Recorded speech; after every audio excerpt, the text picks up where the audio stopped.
गिरजाघर के railway station के पास धीरज और उसका दोस्त हरीश शराब पी रहे होते हैं। अरे एक बात बता, तू शादी कब कर रहा है? कैसी बात कर रहा है बे धीरज? तुझे मैं खुश नजर नहीं आ रहा? तभी तो पूछ रहा हूँ भाई।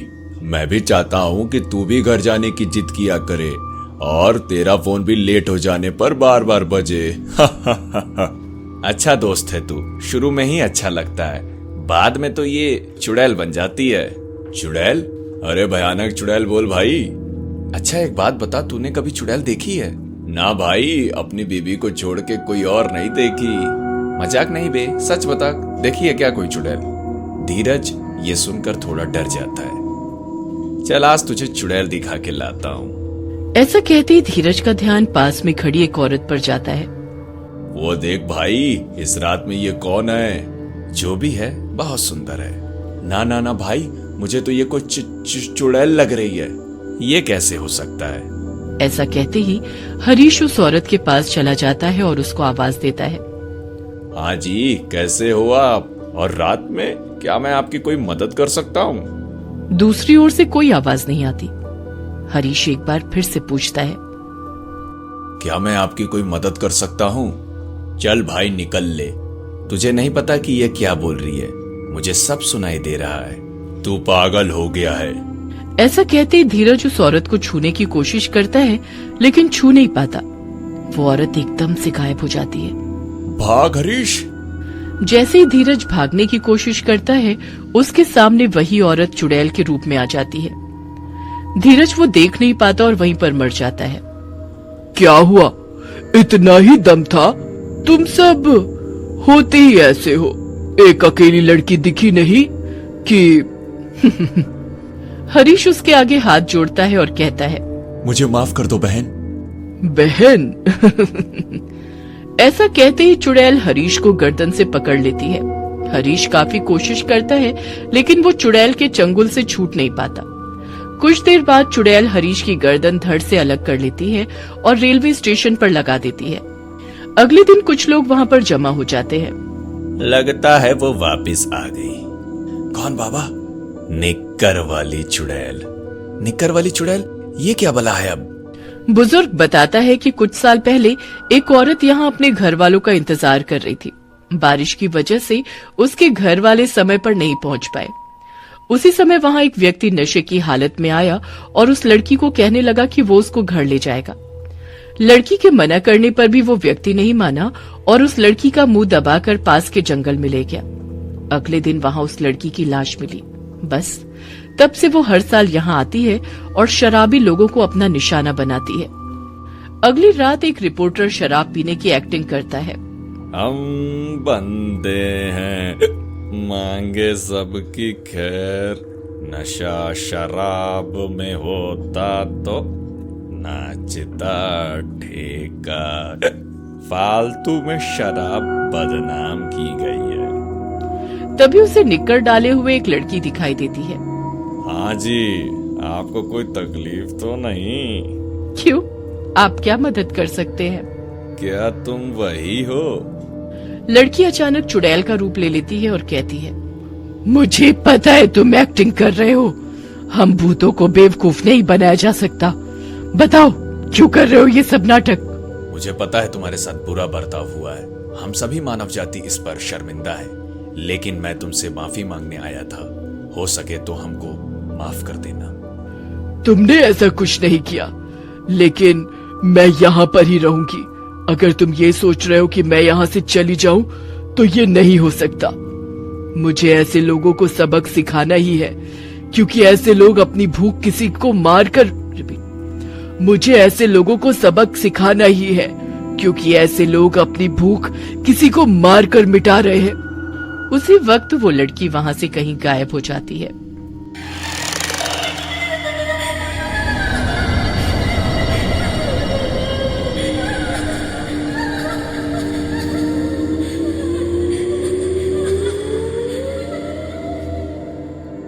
धीरज जैसे ही लौटा तो उसने देखा कि कार की पिछले वाली डिक्की हिल रही है। धीरज ने डिक्की खोली तो उसके अंदर एक भूतनी लेटी हुई थी। धीरज ने धड़ाम से डिक्की बंद कर दी और चिल्लाने लगा, सुशील ने देखा कि अधेड़ आदमी एक भगोने से 2-3 कटे हुए हाथ निकालकर कढ़ाई में गर्म करने के लिए डाल रहा है। सुशील ने सुमन के पास आकर धीरे से कहा, यहाँ कुछ गड़बड़ तो जरूर है, हमें यहाँ से निकल लेना चाहिए। भूतों का ढाबा। धीरज का परिवार आगरा में रहता था। एक दिन धीरज के पापा सुशील घर आए तो उन्होंने बताया कि अगले महीने पूरे परिवार को भाई की शादी में गांव जाना है। धीरज की मम्मी गांव जाने से मना करने लगी। उस सड़े हुए गांव में मैं कभी नहीं जाऊंगी। एक तो इतना दूर है, ऊपर से वो लोग भी बहुत कम रहते हैं, और तो और वहां पर लाइट भी नहीं है। ना बाबा ना, मैं तो ना जाऊं। अब गांव का एरिया पहले जैसा नहीं रहा, रोड पड़ गई है वहां।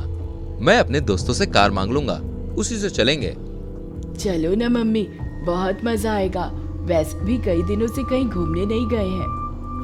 ठीक है चलेंगे, लेकिन वहाँ कार से पहुँचने में भी 20 घंटे से ज्यादा का टाइम लगता है, इसलिए खाना घर से बना कर ले जाना पड़ता है। खाना तुम्हारे पापा ही बनाएंगे। अरे उसकी जरूरत नहीं पड़ेगी, क्योंकि मैंने सुना है कि अब वहाँ सड़क पर कई सारे ढाबे खुल गए हैं। शादी से 2 दिन पहले धीरज, सुशील और सुमन कार से गांव की तरफ निकल पड़े। चलते चलते उन्हें रात हो गई। सड़क पर घोर अंधेरा और साए साए करता सन्नाटा था। पापा, ये रास्ता तो बहुत वीरान है, डर के मारे तो मुझे शूशू आ रही है। ऐसा सुनते ही सुशील कार रोक देता है। क्या हुआ पापा, कार क्यों रोकी? तुम ही ने तो कहा कि शूशू आ रही है। चलो चलो जाओ, पहले शूशू करके आओ। मैं इतने अंधेरे में बाहर नहीं जाऊंगा। देखो, शूशू रोकना अच्छी बात नहीं होती है।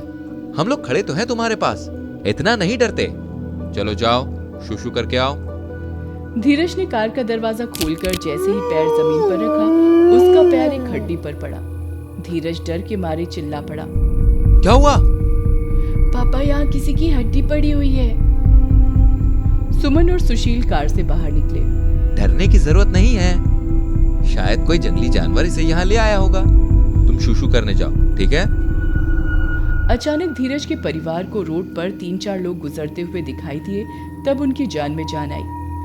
चलो, आखिर कोई इंसान इस रोड पर दिखाई तो दिया, अब मैं भी आराम से शूशू कर सकता हूँ। धीरज के मम्मी पापा कार में बैठ गए। धीरज जैसे ही लौटा तो उसने देखा कि कार की पिछले वाली डिक्की हिल रही है। धीरज ने डिक्की खोली तो उसके अंदर एक भूतनी लेटी हुई थी। धीरज ने धड़ाम से डिक्की बंद कर दी और चिल्लाने लगा, चुड़ैल चुड़ैल, पापा चुड़ैल चुड़ैल। धीरज के मम्मी पापा जल्दी से बाहर निकल कर आए। क्या हुआ धीरज?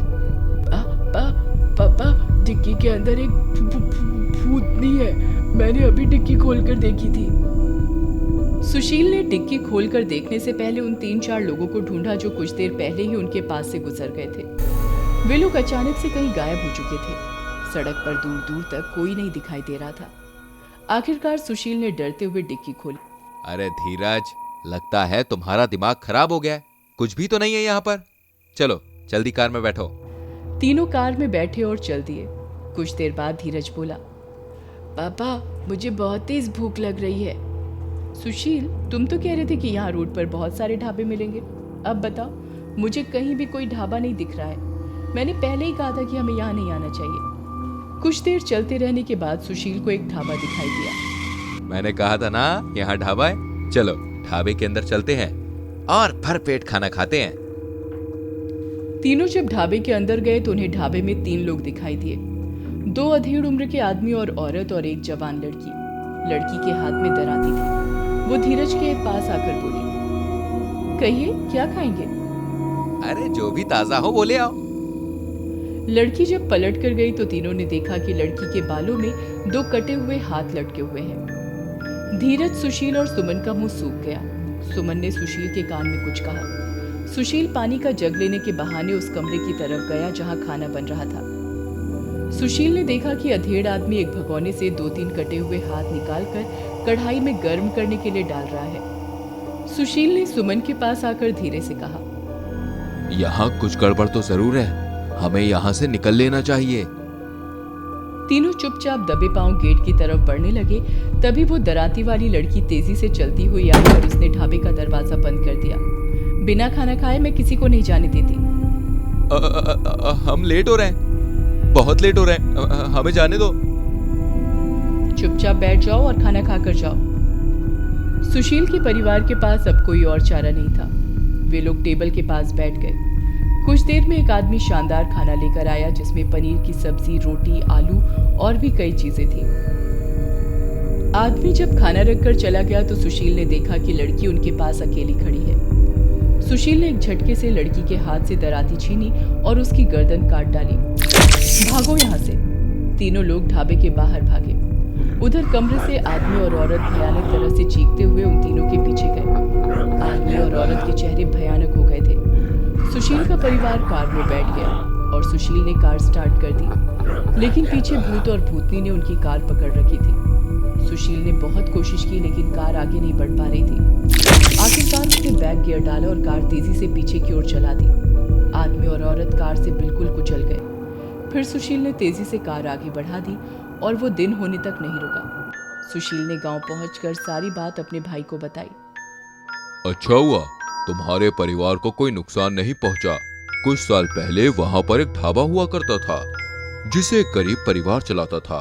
परिवार में 3 लोग थे, आदमी, औरत और उसकी लड़की।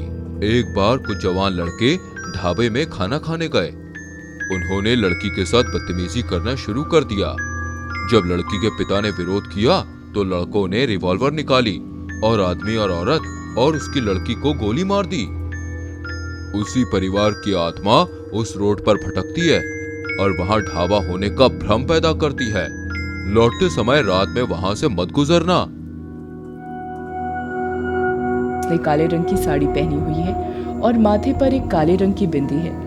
मौसम कितना बढ़िया है, हल्की हल्की बारिश भी शुरू हो चुकी है।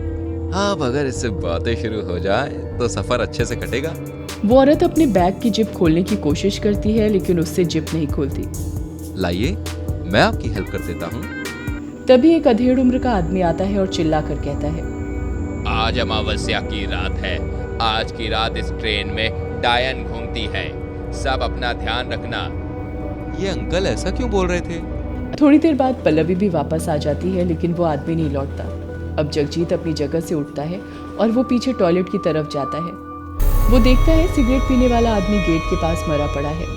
जगदीश चुपचाप टीटी के पास जाकर उसको सब कुछ बता देता है। अपने बैग से वही बोतल निकालकर उसमें एक लाल धागा बांधती है और फिर वो दूसरे दरवाजे की तरफ जाते हैं, जहाँ पर उसको दिखाई देता है टीटी की गर्दन पर सुनैना अपने दांत गड़ाए खड़ी है और उसका खून पी रही है। उस टाइम वो डरावनी लग रही होती है और अपने असली रूप में आ जाती है। टीटी भी मर चुका था। जगजीत टीटी को उससे छुड़ाने की कोशिश करता है। डायन जगजीत में उलझ कर रह जाती है। मौका देखकर पल्लवी डायन के बाल खींचकर जितनी भी उसके हाथ में आते हैं उसको बोतल पर बांध देती है। फिर कोई मंत्र पढ़ती है। भाई साहब जल्दी से लाइटर दीजिए। पल्लवी एक मंत्र पढ़कर बोतल में